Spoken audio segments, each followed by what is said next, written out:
This time on Cherry Pickin', we're excavating this 1969 Mustang Mach 1 out of its grave after 19 years.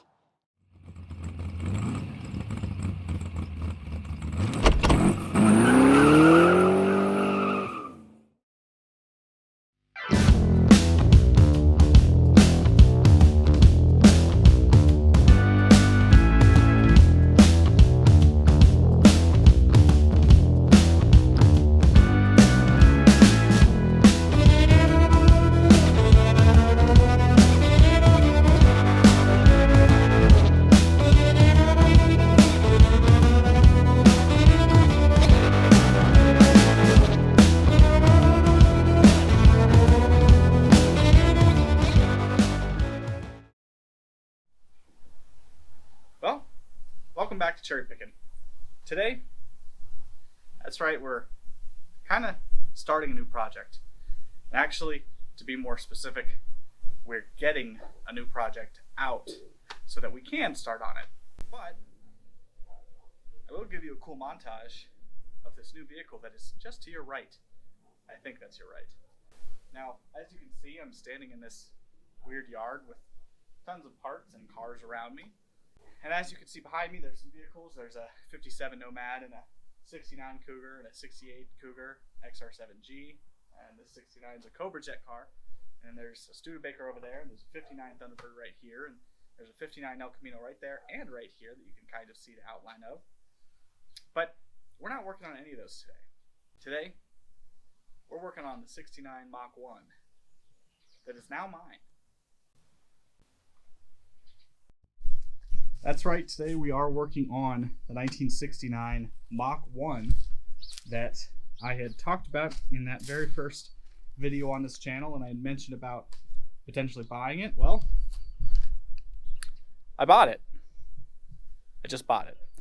I sold the Donut Media truck, for those wondering. I actually sold it exactly 2 years to the day that I won it, and I can't thank Donut enough for the opportunity. It was a great truck. I drove it a lot. I actually daily drove it for almost a year.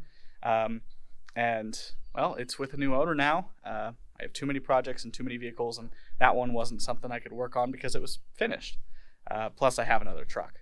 So ended up working out that that truck helped me get this car. So this was actually my dad's Mach 1.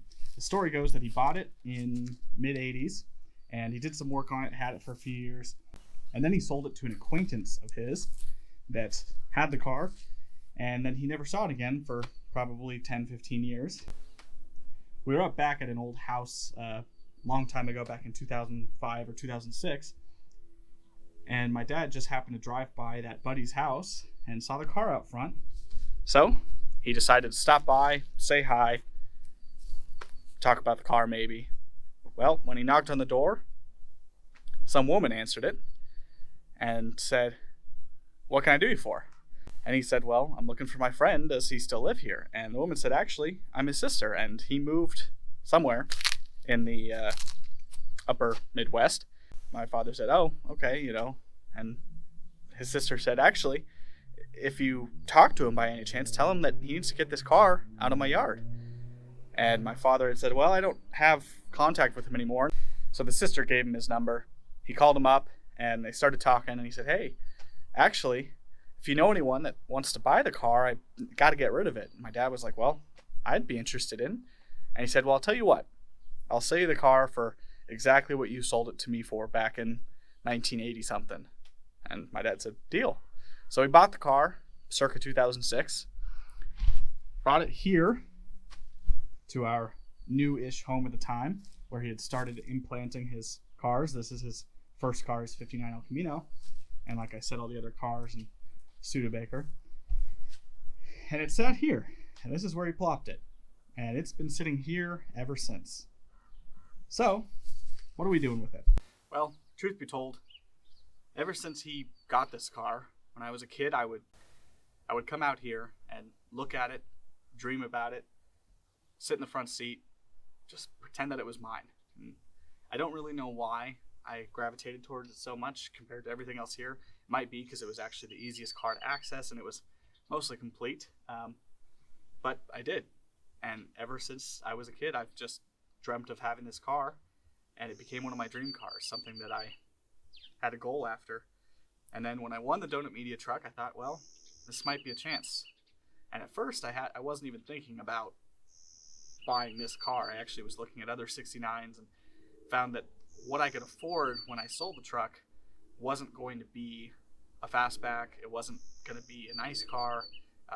It would have just been a 69 coupe that was in rough shape and needed work, and that was fine. But after thinking about it a lot, I realized that I hate coupes, and I don't hate all coupes, but 69 coupes are probably one of the ugliest cars, in my opinion, that Ford ever made, and that's saying a lot. So I realized I really didn't want a coupe, and there's a bird that's realizing that he wants to chirp in on this video. I don't even know if you can hear that, but it is loud. But then I thought about it for a minute. Well, wait a second. I can't afford a Mach 1, which really was my goal. But I know where one is, and I know who owns it, and I bet that I could figure something out. And that's what I did. So I worked it out with my dad, and I sold the truck, and everything that went from the truck went to my dad, plus some. I'm still going to be paying for it, and I have to say that I'm blessed that I had the opportunity to make that happen. So here we are. So now what are we doing? Well, like I said, we're not really going to be working on this car in today's video. Kind of the only goal I have right now is actually just to get this car out. My original intention was to get it running and see if I could drive it out of here where it sat for the past 20 years. But that's not really going to happen. There's some paperwork issues I have to solve, which means that I have to go get a VIN verification from the DMV, which means that the car has to come out of here so that I can deal with the paperwork, because realistically, I want to make sure the paperwork is all clean and figured out and in my name before I actually start putting time and money in this car. I do that with all my vehicles because you don't want to start working on a vehicle, put a bunch of money into it, and find out that something's iffy with the title or with past registration or something, or find out that maybe it's a stolen car. Luckily, I've never had that happen, but that's why I always figure out the paperwork first. So today we're just going to pull this thing out with good old 67 Betsy over here, Big Bertha, and she'll just pull on straight through. Minor issues that I have this giant 1,000 pound 35-foot long iron gate that is just too close, so I actually need to scoot it that way. So before we look over this car, let's get this thing out, and then I'll do a full walk around and talk about the plans for this car. Nope, I actually have you on the window of the Mach 1. I have no idea how this is going to move, because it feels like it weighs about 1,000 pounds, and I'm the only one here.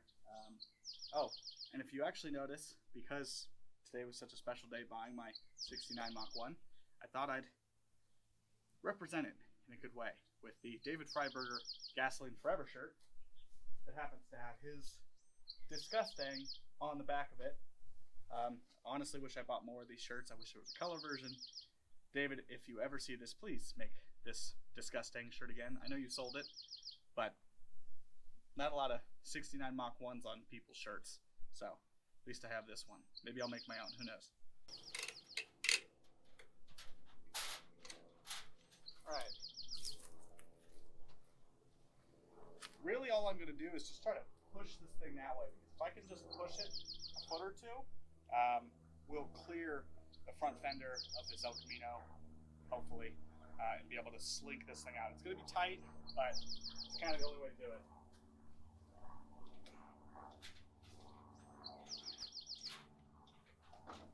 Alright. This is going to be harder than I thought. See? If you straighten it once and straighten out, I have weight on it, so you just keep lifting it. Okay, we're gonna see how this works. Got you on my rearview mirror bar.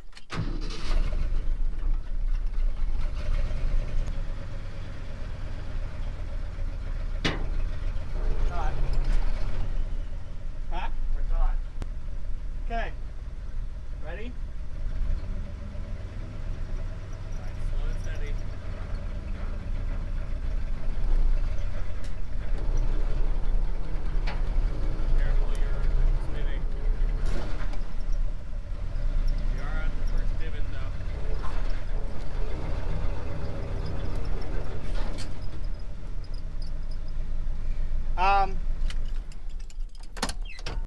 Let's see if that tire is getting out of the crap. It's easier to. Oh, I get what you're saying.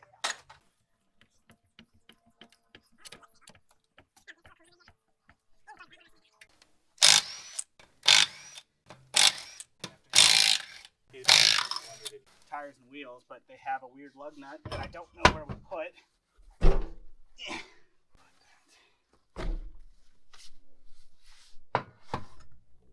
Lug nut?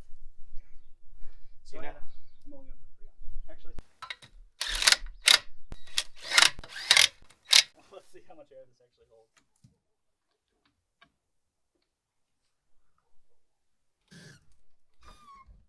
None. You know what? I've seen worse.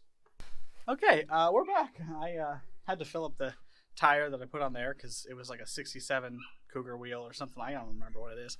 But the tire that's on it's probably from 1974. So it lost a little bit of air over the past 3 days, but it's okay. It'll hold enough now. The passenger side rear is locked up. So that sucks. And we'll see. I don't know. I banged it a few times with a rubber mallet. And hopefully I just get the blessings of the gods or whatever. And hopefully it rolls, so we'll see.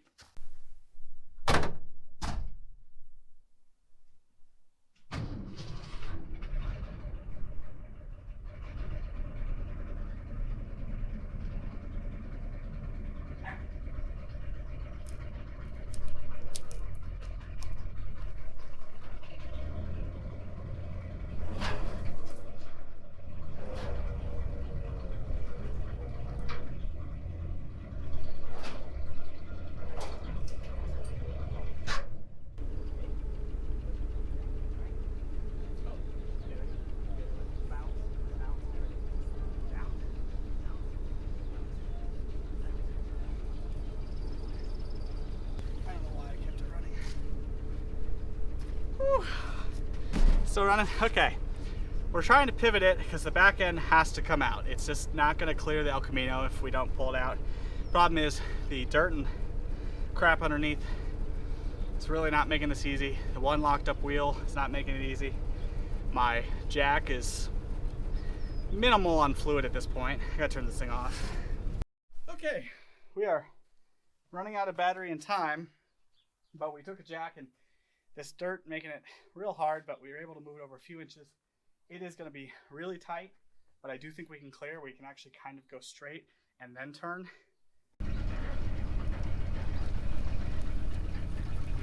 We're clear.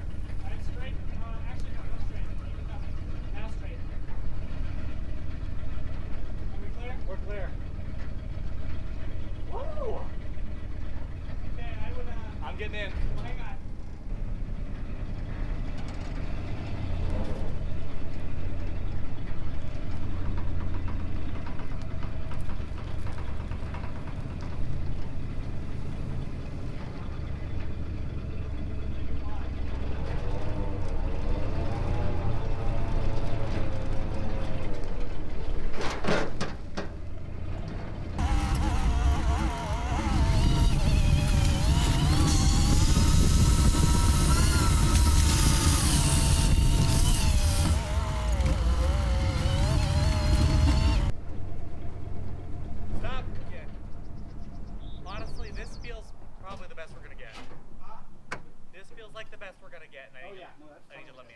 Okay, well, it's out.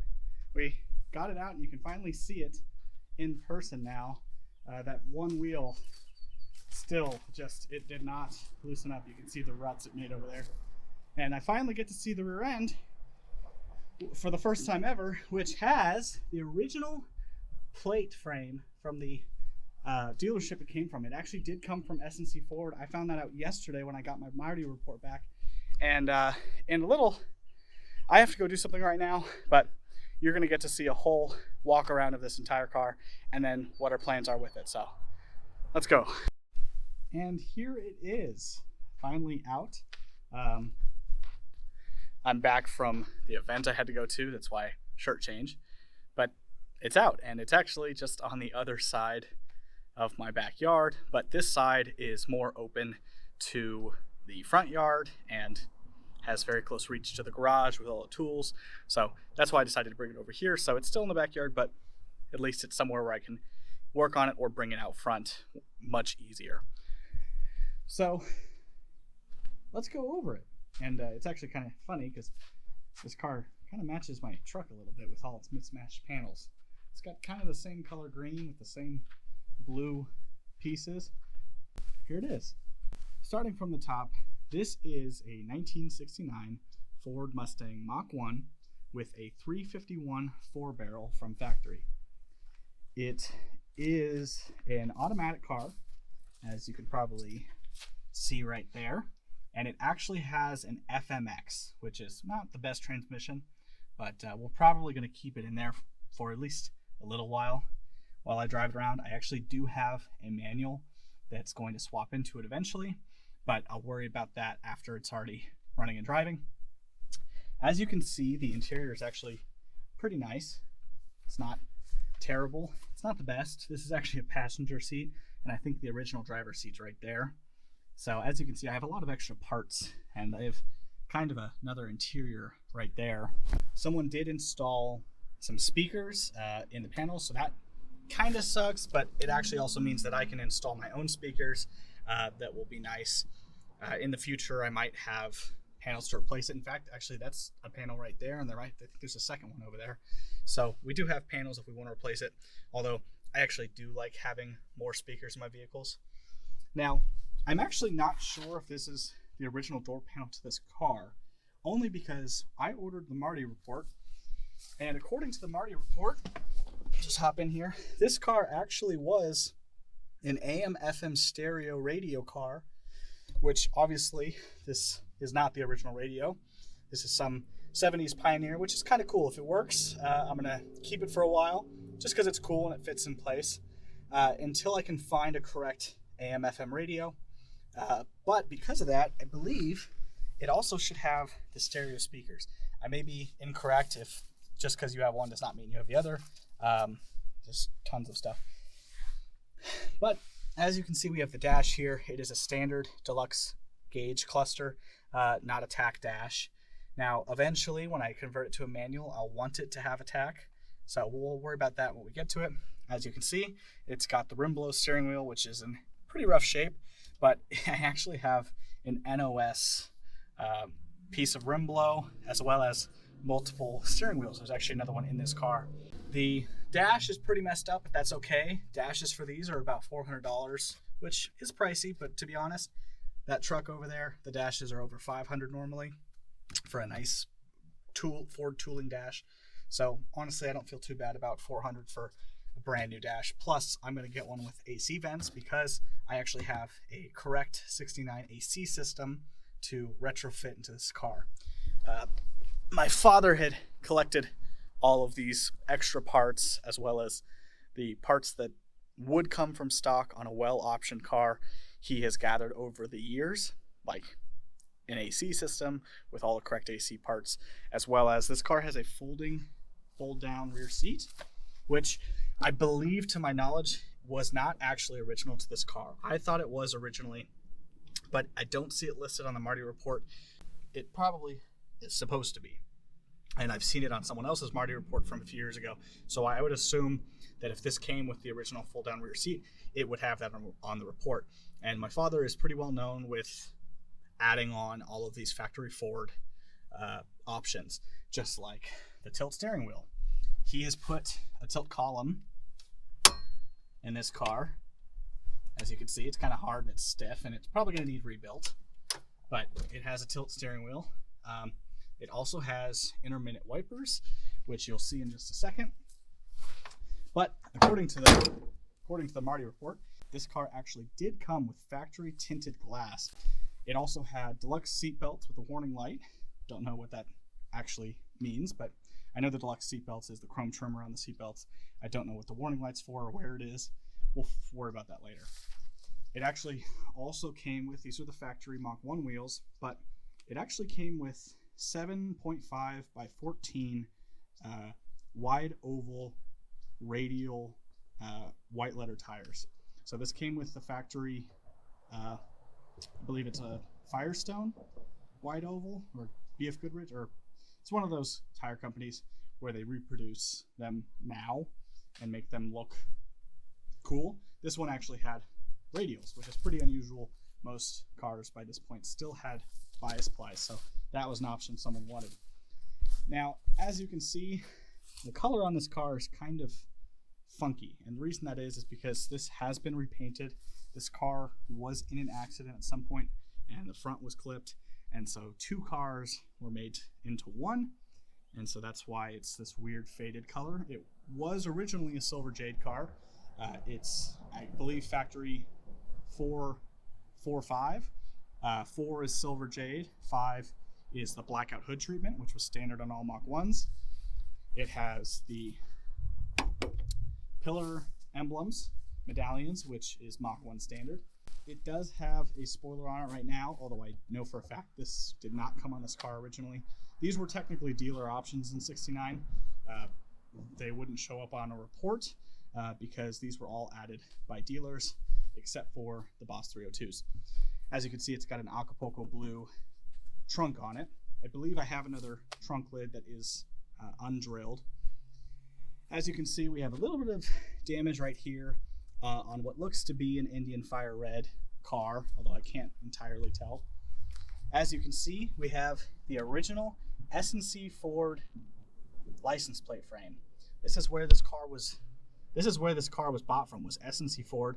It was a dealer up in San Francisco that closed in about 2006, I believe. And I actually was just looking on eBay last night to find license plate frames, because I like to find the ones from the vehicles I have. And when we pulled this out, I couldn't believe that was there, because that's where it came from. As you can tell, we have the flip-up gas filler neck, and it's probably about to start smelling, because the one thing I noticed, gas tank has a leak, which is okay, because I'm just going to replace the entire gas tank and put in a 1970 tank, which is actually a 22 gallon instead of just a 20 gallon. But Mach 1 standard, flip up gas tank. This one's going to need some work. The styling of the 69 is just so nice. We've got quite a bit of a crunch back here in the quarter, as well as in front of the quarter. It's pretty bad, but it's fixable. It's rough. As you can see, though, there is actually no Bondo and no rust in these quarters, which is unbelievable. You can actually see there's some surface rust here, but underneath it, it's hollow. There is no rust in the quarter panels. However, the doors, as you can see, have some rust. There's some peeking, and then there's some really bad rust. So I'm not sure if this door came on this car. I know that it has some incorrect parts on it, as well as someone cut a hole. So I don't know if this came off this car originally, if this came off another car. Not entirely sure. We'll find out when we start looking at the paint a little bit deeper, although it does look like it was a silver jade. This looks like original paint. You can see because in '69, the deluxe door panels covered this piece of black right here, but on the standard interiors, this would have just been painted like the earlier Mustangs. And I believe, let's see, does this window, I think this window was replaced. I don't think this window has tint on it, but you can actually tell the difference. I don't know if you can see the difference. There's a slight green tint on this one. It's probably hard to tell on camera. This one actually does say Sun X, which is the factory Ford tint. It was labeled Sun X. That one does not have it, and it is a car light window, as you can see, but it's not tinted, so it was replaced at some point. And as we go to the front, we've got some random belts. They're not for this car, they just were on here. We've got a blue cowl, as well as a blue hood scoop. Now, the blue hood scoop, because it should be black, because this is a Mach 1, and currently I can't tell if it's ever been painted black, so this might have come from a GT or just a car that was ordered with a hood scoop. I'm not sure. I don't know the whole deal. I almost forgot to show. Here's the roof. It's a little oil candy, and someone bonded it. So that's something that I'm going to have to fix, and sadly, that's the biggest worry I have. Quarter panels, yeah, they're rough, but they're not that big of a deal. Doors, yeah, take some rust out, fix the dents. Not a huge deal, but roof, This is a big piece of straight metal that is no longer straight and clearly was covered up by about an 1/8 inch thick of Bondo. So that'll be some work. As we come along the front, the bumper, it's lost quite a bit of chrome. It's going to need either replacing or refinishing.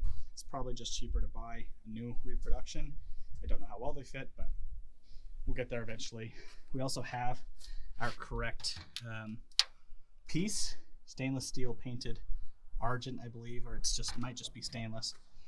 We do have the hood pins. These are Mach 1.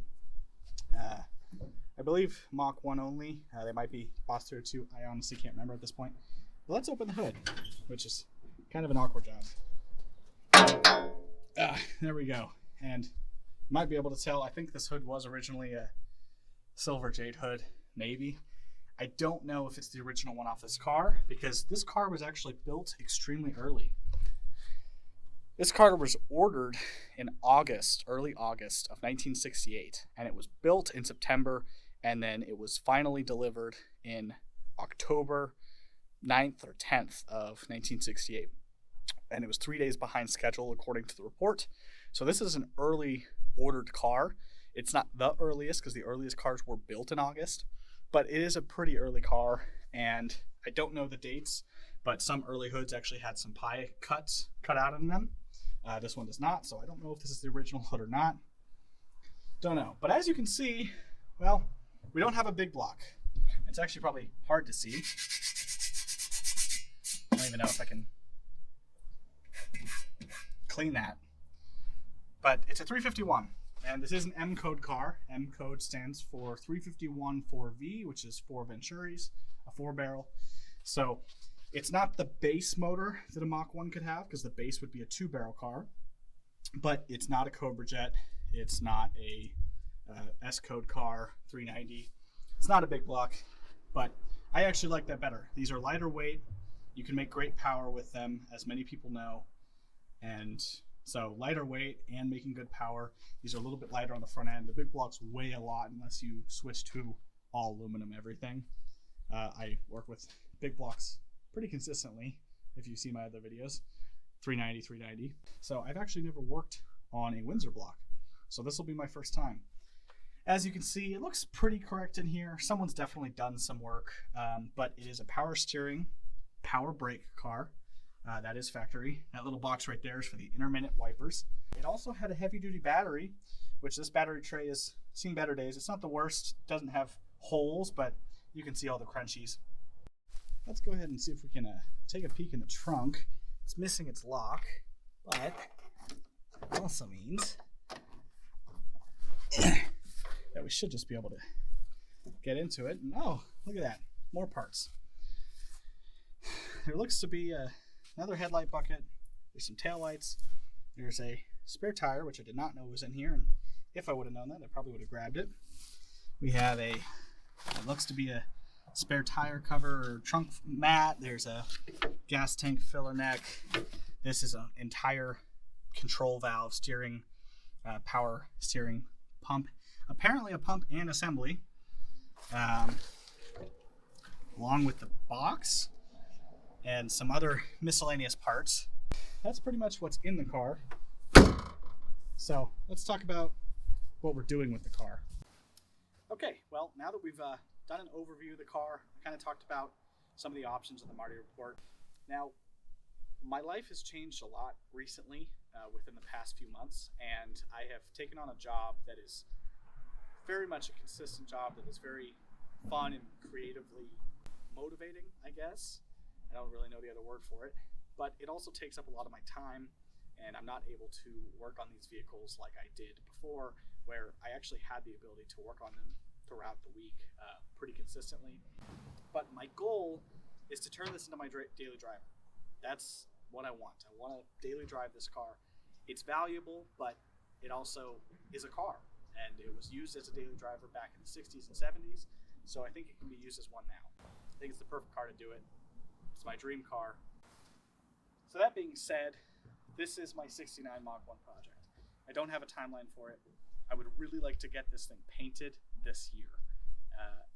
The thing is that I'm going to be doing it all myself. I don't have a place to paint it yet. I don't have some of the equipment to paint it yet. I don't have the paint to paint it yet. And I don't have the experience to paint it yet. But we're going to figure that out. And so that's probably... I'm going to get this thing running. I'm going to get it driving so it can move on its own. I'm going to get the brakes taken care of. Oh yeah, this also is power front disc brakes. I don't know if I mentioned that. But I'm going to make sure it stops and it goes and it drives so that I can at least move it around. I could drive it around if I want to while I start doing a bunch of body work and fixing it. So we are not done with the wagon. There's still quite a bit to do on that. I have all new seals for it. I have a headliner I need to put in. I have a bunch of little parts. I want to fix the AC on it. I want to change the rear end out. I want to change the transmission. There's still a lot to do on that car. And realistically, that's probably going to take priority over this for at least a little while. But I am going to start doing body work on this thing because I can't keep my excitement about it in. I mean, look at it. It's a 69 Mach 1. It's amazing. Once again, thank you so much for watching this video. I'm sorry on the slow uploads. I know this is a new project and we already have stuff going on with the wagon, and I still will be working on the wagon. But this is something that I needed to do. And, well, it took a while to get here. I started filming back in March, and now it's July now. But you're going to see a lot more of this thing in future episodes. And I can't promise when they'll all be out, but, well, it's here now, so I guess we got to work on it. See ya.